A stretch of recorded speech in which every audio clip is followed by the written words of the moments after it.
En el siglo I a.C., Roma es dueña del mundo, al menos del mundo conocido en torno al Mediterráneo.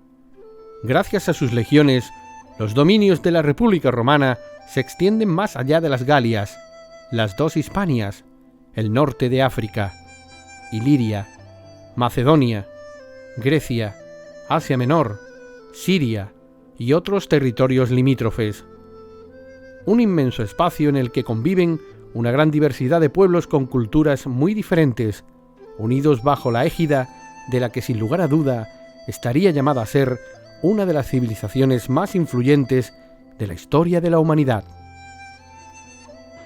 Habéis venido de los desiertos de Egipto, de los montes de Armenia, de los bosques de Galia y de las luces de España.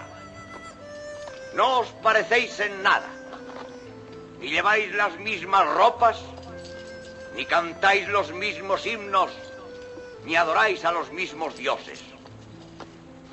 Pero como un árbol de hojas verdes y raíces oscuras, sois esa unidad que se llama Roma.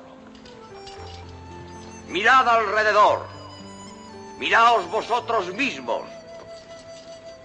y contemplad la grandeza de Roma.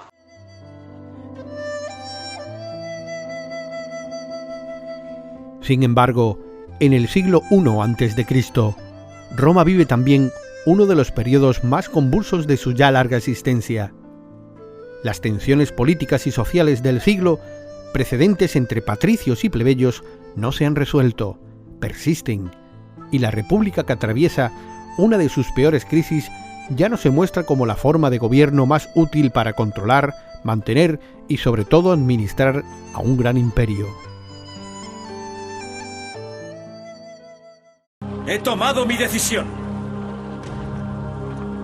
Voy a ir a Roma.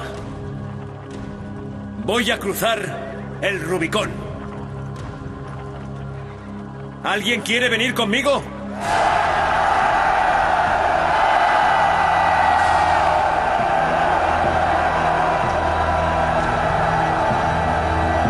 ¡A Roma! ¡La suerte está echada! En este contexto, irrumpe en escena la figura de Gayo Julio César, probablemente uno de los personajes históricos sobre los que más se ha escrito. Emparentado con el gran Gayo Mario y miembro de la antigua familia patricia de los Genlulia, César se alineó con el llamado Partido de los Populares, defensores de las clases menos favorecidas de la sociedad romana. Alcanzó gran celebridad por su osadía como estratega militar, su clemencia con el enemigo y su capacidad como político. Sometió a los pueblos galos y llegó a Britania. Y en este contexto también, junto a Gayo Julio César, nos topamos con la figura de Balbo de Cádiz, Lucio Cornelio Balbo el Mayor y Lucio Cornelio Balbo el Menor, personajes que gozaron de la protección, la amistad y la confianza del gran general.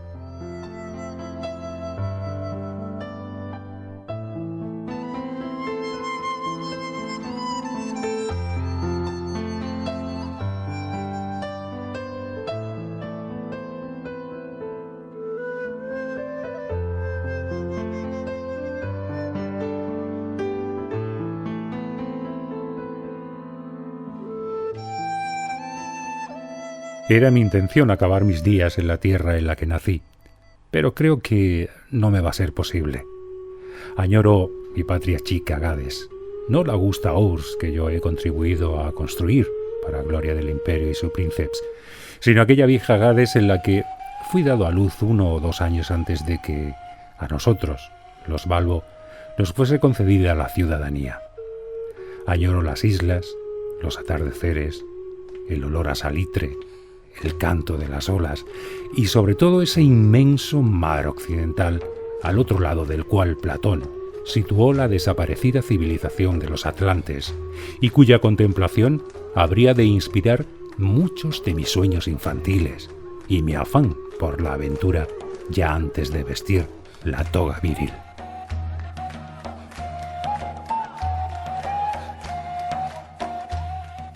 La parca no parece dispuesta a concederme ninguna prórroga y, por tanto, con la premura que la ocasión exige, dicto cuando no escribo estas líneas, aprovechando esta parada obligatoria en Norba Caesarina, la colonia de la que tengo el honor de ser patrono, fundada por el padre de mi único yerno, el procónsul Gayo Norbano Flaco, y levantada en las proximidades del campamento que Cecilio Metelo construyó durante las guerras sectorianas.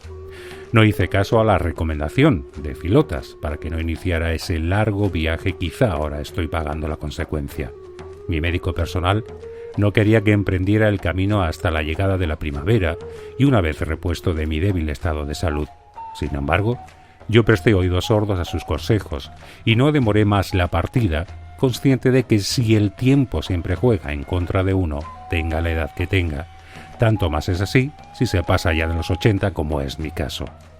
La misma mañana que se supo de Variana Clades, la derrota de Publio Quintillo Varo en Germania, salí de Roma con el consentimiento, a regañadientes, de Augusto, empeñado en mantenerme a su lado como el más veterano miembro de su concilium, 9 días antes de las calendas de octubre, tras la finalización de los Juegos.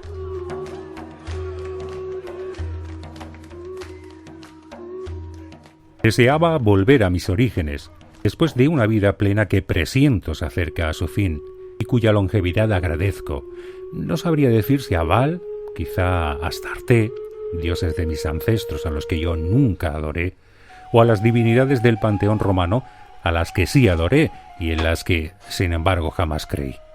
Una existencia tal vez no como la que imaginaba en mi niñez a los pies del templo de Hércules, puede que no digna de un héroe, pero sí la de un hombre de acción, llena de avatares, algunos incluso de destacadísima significación histórica. Y todo ello no habría sido posible, por supuesto, sin la ayuda y sobre todo la fortuna de mi querido tío Lucio Cornelio Balbo, quien, apenas cumplí los 14, me hizo el honor de presentarme nada más y nada menos que al mismísimo gran Julio César. De él, por cierto, de mi tío, quiero decir, heredé gran parte de cuanto poseo y he transmitido a mis descendientes. Y heredé también esa afición a las letras, que nunca dejé de cultivar, ni siquiera cuando más absorbido estuve por la dedicación a mi carrera.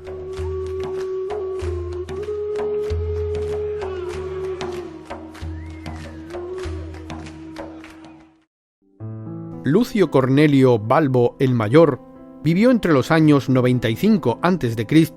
y 30 a.C., caballero de origen gaditano, poseedor de una gran fortuna, fue amigo íntimo, colaborador y confidente de Gayo Julio César. Mantuvo también una relación de amistad con Gneo Pompeyo Magno, que le recompensó con la concesión de la ciudadanía romana, y con Marco Tulio Cicerón, que le defendió en una ocasión entre los tribunales. Prestó notable servicio al conquistador de las Galias y medió en los acuerdos que llevaron a la constitución del primer triunviratum.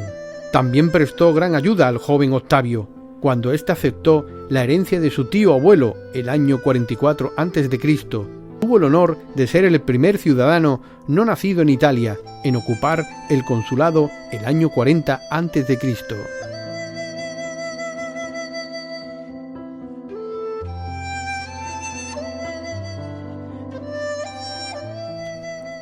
Lucio Cornelio Balbo el Menor vivió entre los años 76 a.C. y 10 después de Cristo, sobrino de Lucio Cornelio Balbo el Mayor. Se inició en la carrera militar en las Galias y se distinguió en las campañas de César en Grecia, Egipto, África e Hispania.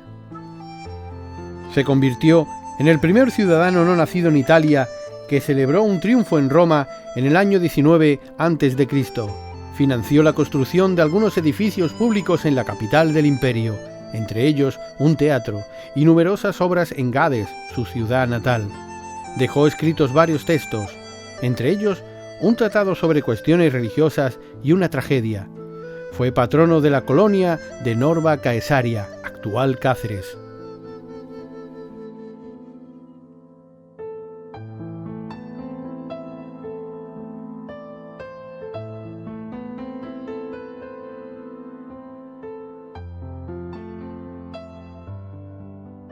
Por aquellas fechas, yo era apenas un muchacho recién llegado a la capital del imperio.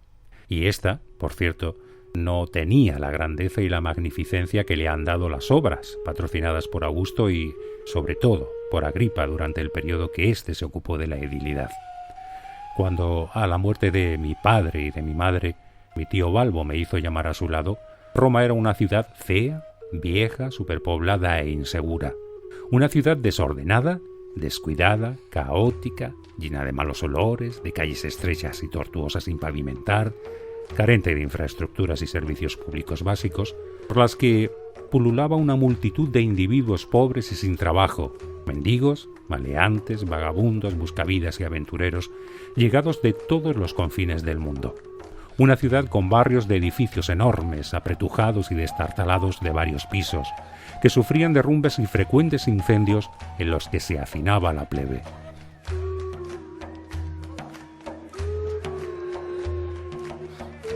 No era, desde luego, la gran metrópolis en la que el buen gobierno del Princeps la ha convertido. Dicen que empeñado en equipararla en belleza y esplendor a la Alejandría que conoció y de la que quedó prendado cuando la contempló después de la derrota de Antonio y Cleopatra. No era la urbe de piedra y mármol que hoy es, sino de ladrillo, madera y adobe.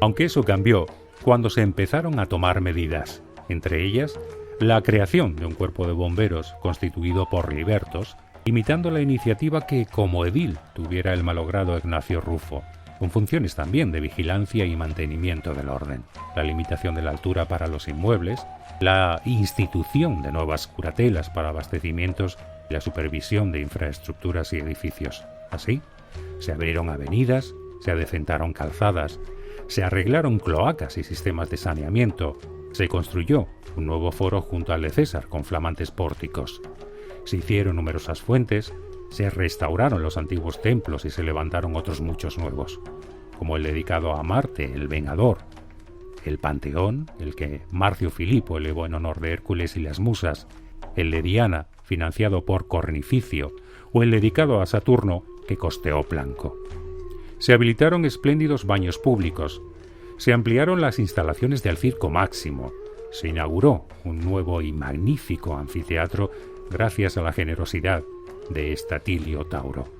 Se erigió, entre la Vía Flaminia y la ribera del río al lado del Lustrinum, el mausoleo en el que reposan las cenizas del desafortunado Marco Claudio Marcelo, el propio Marco Vipsanio Agripa, junto a sus hijos, Gayo y Lucio, y Druso el mayor, hermano de Tiberio. Se consagró el Arapacis, hacia el que se orientó el Orologium de Sol, con un enorme obelisco por estilo conseguido en el país del Nilo, y se edificaron teatros, entre ellos aquel cuya obra financié y lleva mi nombre. Todo ello en cumplimiento de los deseos de la máxima autoridad y aquella consigna suya transmitida a los varones principales para que se dignaran contribuir a realzar la majestuosidad de Roma echando mano de sus fortunas personales.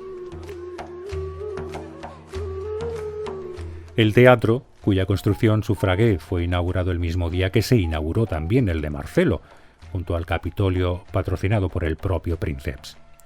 Es el más pequeño de los tres con los que cuenta la ciudad, pero es, sin lugar a dudas, y no lo digo porque haya sido yo su promotor, el más bello. No en vano, no escatimé yo en gastos para que fuera dotado de una fina y lujosa decoración, con la utilización de elementos novedosos, como las columnas de ónice de la escena, que todavía, me consta, causan sensación entre quienes las contemplan por primera vez.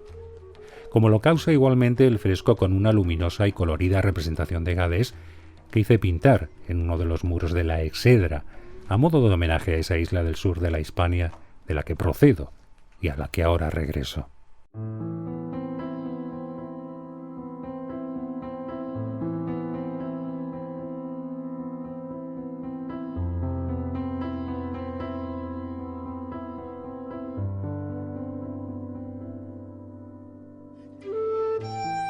El secreto de los Balbo es la reproducción de una obra que debió ser escrita por Lucio Cornelio Balbo el Menor entre los años 9 y 10 de nuestra era, poco antes de su muerte en la colonia romana de Norba Caesarina, tal y como se puede deducir en las copias del original de la misma que han llegado hasta nuestros días.